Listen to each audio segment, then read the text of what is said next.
Today I'm going to take some of these fun Pink and Main products and a sketch from Kendra's Card Challenge 14, and we're going to make a sweet butterfly birthday card.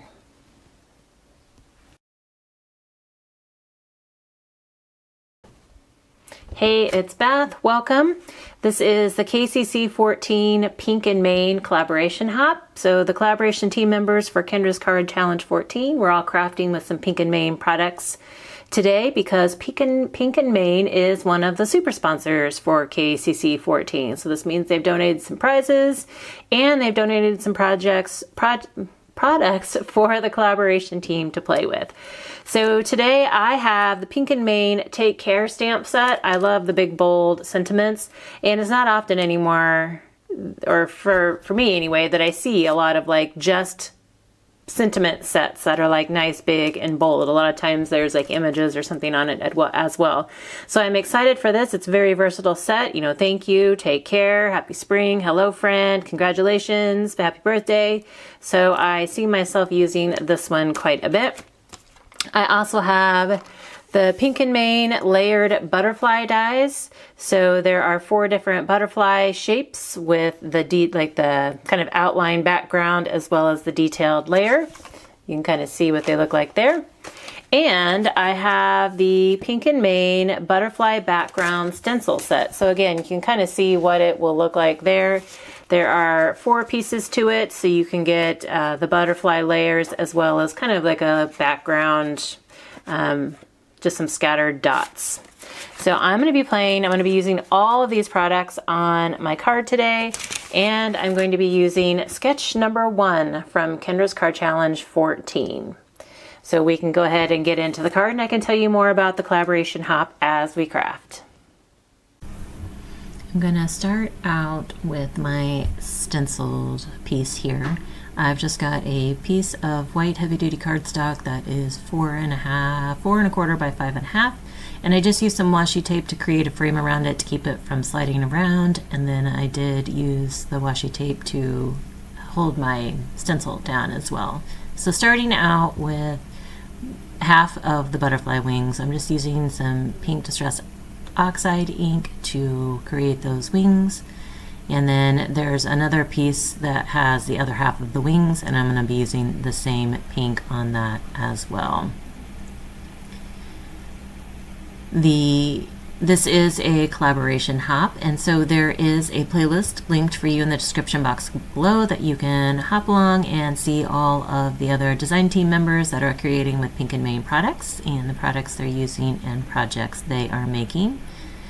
And because it is Kendra's Card Challenge, there is also a giveaway, and there will be a form linked in the description box below as well for you to fill out and have a chance to win a prize from Cards by Kendra.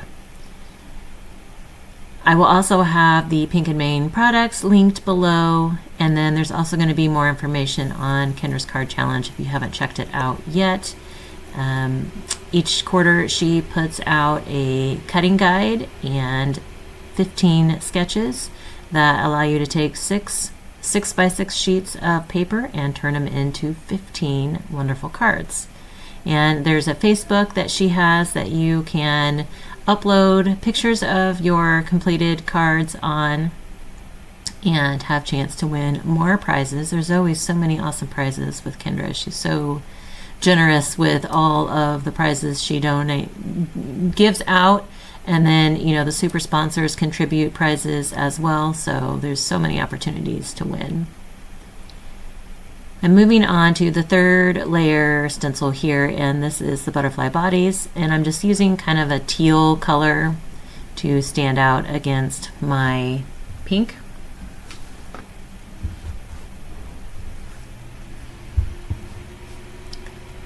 I'm trying to remember, I don't think I've used stencils before. I don't use stencils very often, but I'm for sure haven't used a 4-layered stencil before, so this is kind of a new technique for me, and it was actually kind of fun just to see it all come together.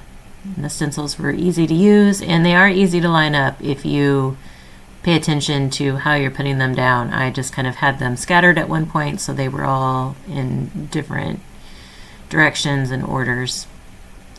For the scattered dots that go around the butterflies, I'm using two different colors. The first is kind of a lighter pink distressed oxide ink that it's not going on very well, so I'm just going to do a handful of the dots with the pink, and then I'm going to come finish out the rest of the dots with a green ink that goes on much easier and quicker. So I was just trying to see if there's any other ones I wanted to do with the pink. I was trying to pick ones that were separated, like kind of on their own a little bit, because I'm having to rub pretty hard. If they're too close, then I just end up rubbing them into a dot I didn't want to be pink. So finished with the pink, I'm going to bring in the green and finish up my stenciled piece.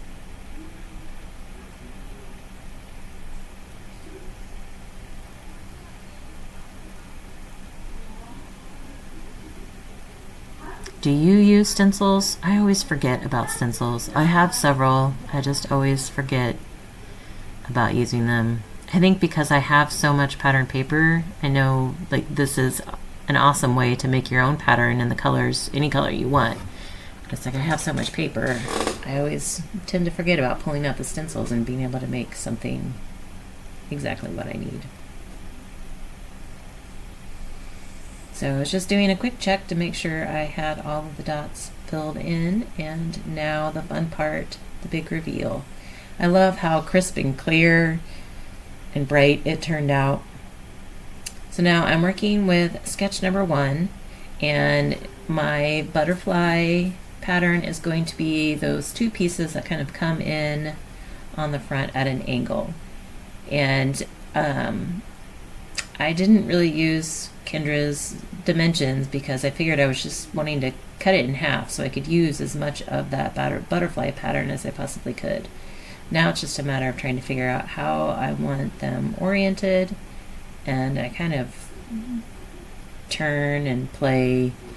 I'm really trying to mimic on Kendra's sketch. There's kind of like a little Z pattern of card base showing in between the two angled pieces, so I'm trying to figure out, you know, moving my butterfly pieces so I can match that pattern, and then also trying to figure out how much white space I want.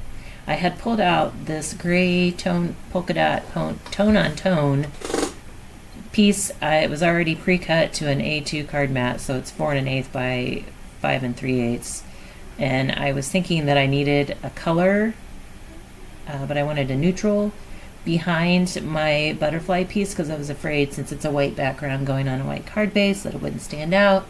But I think it ended up bright enough. The butterflies are bright enough that it would have been fine, but I've kind of, for some reason, had my mind set on using that gray.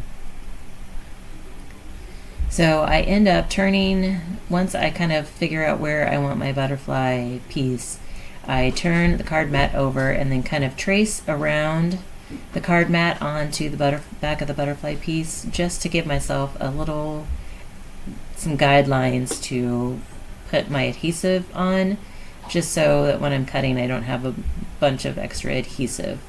And then I turn everything upside down again, and then just line up my card mat in those guidelines to adhere it on as well. So that was much easier. I don't think I did that the first time around when I did the full card challenge, but this was a much easier way. And then I'm trimming off all the excess, and I'm going to save that big strip that I just cut off to put on the inside of my card. So there's my card mat, and I didn't even have as much of the actual card mat showing as I originally thought I would. So again, I don't know that I needed the gray, but you can let me know what you think. Gray, or should I have this left at white? So I wanted to make sure I used up all of that pretty butterfly pattern, so I'm going to use that big strip there on the inside of the card. And now can work on my sentiment. So I'm going to use the Happy Birthday sentiment, and it is a new stamp, so I kind of used, the oil on my hand to press onto the stamp a little bit just to help it stamp better since it's first time stamping. And then also first time, I always like to stamp it a couple times just to make sure that it's inked up real well and gives me a clear image. So I'm going to use 2 of the butterfly dies. I took everything over to my die cut machine and I cut the sentiment in an oval and then a matte oval piece as well in a teal that kind of matched the body of my butterflies. So I wanted my sentiment to pop out there. And then for the butterflies, like I said, I did 2 different styles. I did the detail layers in that same teal, and then the base layer of the butterfly was in kind of a dark or a deeper pink that matched the butterflies on my background pattern there. So I just used my reverse tweezers to hold the butterfly detail piece while I added some glue, and then I'm using a stamp block to help it lay flat and dry while I'm working on this second butterfly. So I like that there are 4 different butterfly shapes, and then the detail adds just a really fun touch.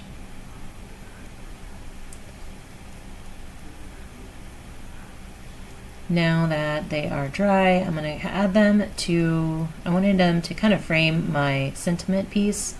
I wasn't sure where or which sides I wanted them to go on. I knew the big one was going to have to go on the bottom just because of its size. And so I finally figured out the big one looks best on the bottom right corner, I guess, of the oval. And then the smaller one is on the top left.